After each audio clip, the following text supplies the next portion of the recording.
History shows that when one forgets his past, or one is not aware of the history or the historic sites and places and events of his ancestors in the past, that civilization disappears.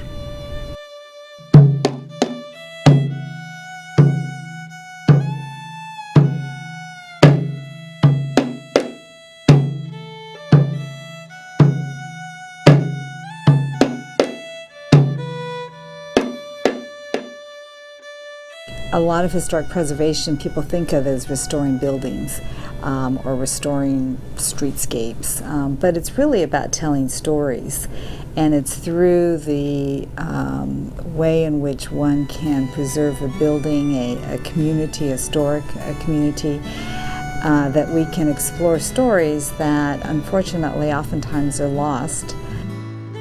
For their significant contributions to historic preservation across the United States, the Historic Hawaii Foundation is proud to honor Senator Daniel Inouye and Irene Hirano Inouye as the 2009 Kamehameha of the Year.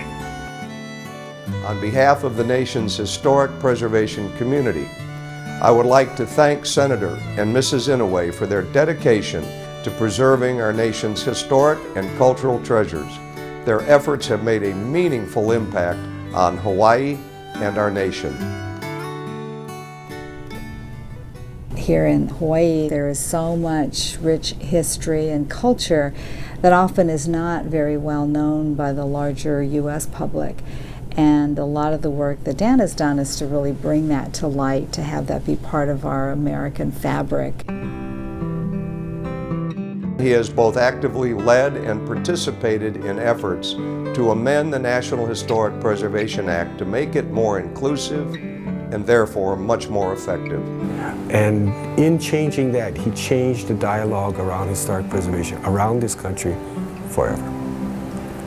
If you look at what he's done with regard to Native Hawaiians and Natives just generally across the country, he has supported education programs, he has supported cultural programs, he has supported health programs, he has supported their inclusion in national laws like the National Historic Preservation Act, the NAGPRA law, Native American Graves Protection and Repatriation Act.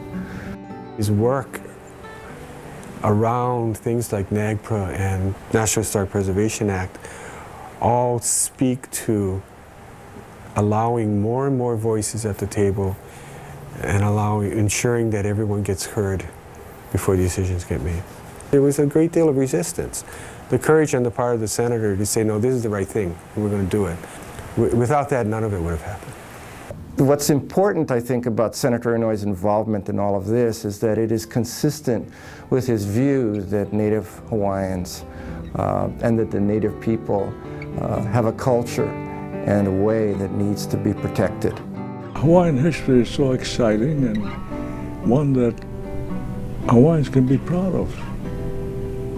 Crossing the Pacific, organizing an intricate government when Europe was still fighting among themselves. There's an extraordinary story in the land, in the sea of this place, of Native Hawaiians living here for 1,800 years in a sustained way that's important for the earth. You could put all of that in a museum, and you could say you preserved it, but the real mana is when it is taught from generation to generation in a way that it's transmitted through families and communities and schools.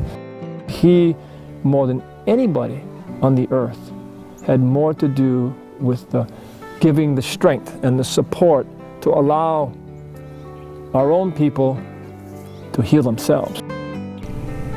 I recall when I went before the committee and I said, I want $1 million to build a canoe, a replica of the one that came from Tahiti to Hawaii. Now, I was criticized by some saying, why would you spend this kind of money? Well, it became a source of pride for a lot of young Hawaiians. Senator Inouye, at his core, he's a person who is very driven by issues of justice and fairness.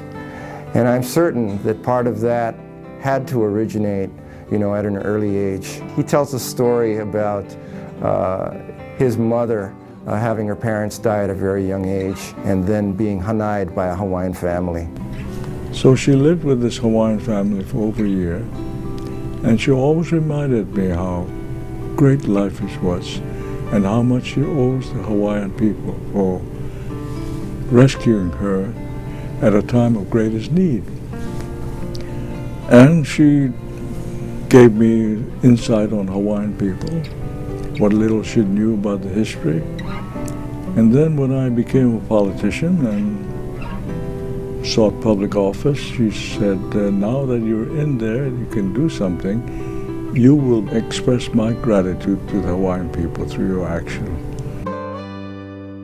You see a thread, I think, in the work that he does for so many ethnic groups on behalf of not only Native Hawaiians, but the other Native Americans, on behalf of Filipino veterans, on behalf of the redress of Japanese Americans. I think all of those really reflect his very passionate belief that this country entitles equality for all, and yet we live in times when there's still a lot of work to be done to ensure that that's the case. A shared commitment to preserving and sharing the histories of Japanese Americans is what first brought Senator Inouye and Irene Hirano together. She was the president and the executive director of the Japanese American National Museum. And the senator was, the chairman of the board of governors and a strong supporter of the museum. And he had been so for many years. You know, they had a long professional relationship. After Senator's first wife, Maggie, passed away, I mean, there was such a sadness for him that when he was able to meet Irene and to get married, I think it's given him a new lease and a new drive, you know, to continue to do the things that he does. And I would credit a lot of that to Irene. It was through her leadership and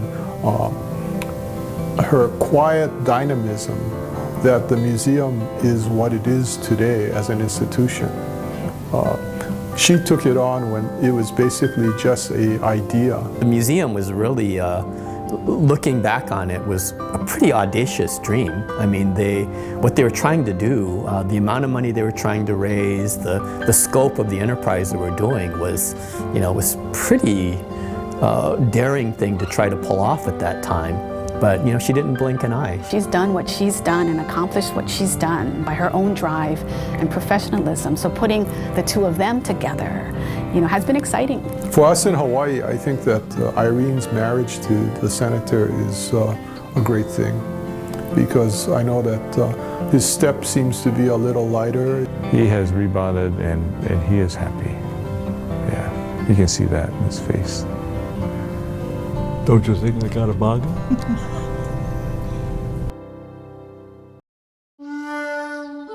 Senator and Mrs. Inouye have been instrumental in helping to preserve World War II internment camps across the country.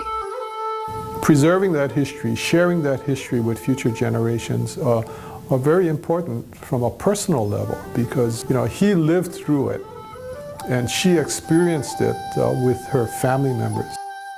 When I first started to study about the World War II experience and how it affected Japanese Americans, it was really quite a shock to learn and to understand that my aunts and uncles were born in America. They were born in Los Angeles, where I was born, and were forced to live behind barbed wire during World War II.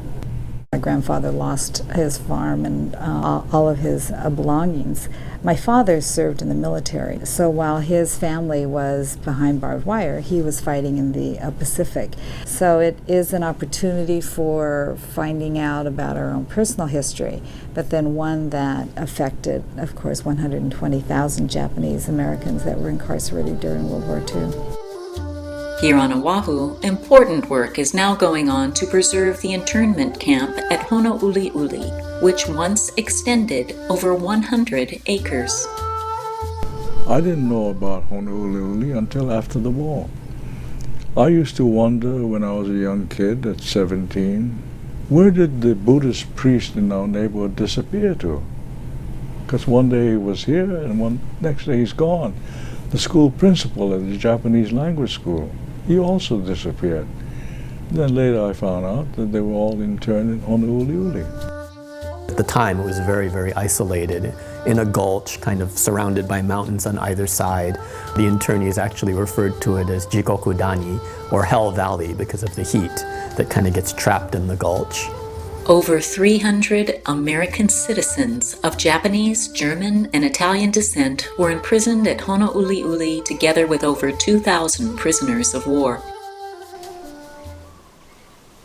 Senator Inouye's efforts at Honolulu, I think, are a definite attempt to bring the Hawaii internment story into the larger internment story. I think that's emblematic of a lot of things that he's done to let people know that Hawaii is in fact part of the United States, that the history of Hawaii is part of the history of the United States. And I think he's done a lot over his career to promote that cause. Senator Inouye has been a driving force behind innovative redevelopment projects on Ford Island that further commemorate Hawaii's role in World War II. On that island, there are certain structures that are considered historic sites, historic buildings. The hangars that withstood the bombing of the Japanese, for example. Now Nainoa will be using some of these buildings, historic sites, keeping the exterior, but fixing the inside and renovating the inside and using that to be the headquarters. So you have restoration of the historic sites and the use of that building for contemporary purposes. Being in a place like Ford Island, where we can bring all of our resources together in a consolidated facility, in a place that will foster collaboration, not just with the NOAA partners, but also with folks from the Navy, is exciting for all of us. After declaring this as historic sites, you have tourists coming in, they look at that, oh, this is where the bombing occurred. History is reliving, and that's why you have the Missouri there. That's why you have the Arizona. To remind Americans that there was a time of testing our souls and our courage. Americans should know this. And when they do, I think most of them will have some sense of pride. Any little way to get Americans to know their past is very important.